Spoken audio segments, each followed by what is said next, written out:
আসসালামু আলাইকুম বন্ধুরা, আশা করি সবাই ভালোই আছে। এই যে জায়গাটা দেখতে পারতেছো, এটাই হলো আমাদের ইকো পার্ক, যেটা অনেক মানুষ চেনে শীতলক্ষার পারে। এখন এখানে তো আসলে অনেক মানুষ আসো বা সবাই আসতে চাও।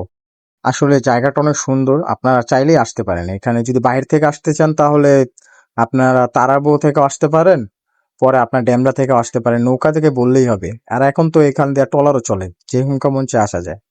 এখনো এই জায়গাটা পুরোপুরি হয় নাই, ইনশাল্লাহ যখন হবে তখন আরো সুন্দর লাগবে। এখন আমরা সবাই বৃষ্টিতে ভিজছি, একটু মজা আনন্দ করতেছি এই। আপনারা চাইলে দেখতে পারেন, জায়গাটা অনেক সুন্দর, ঘুরতেও আসতে পারেন। এই যে বৃষ্টি ভেজা দিনে আমরা সবাই ঘুরতেছি, আনন্দ করতেছি। চাইলে আপনারাও এখানে আসতে পারেন, সমস্যা নাই। অনেকের মনে মানুষের মাঝে ভয় থাকে যে চনপাড়ার ভেতরে আসবো, এইটা ওইটা কোনো না কোনো সমস্যা হবে। এরকম কোনো সমস্যা নাই, ইনশাআল্লাহ। আপনারা নির্দ্বিধায় আসতে পারেন, এসে ঘুরে যান একদিন, ইনশাল্লাহ অনেক আনন্দ হবে।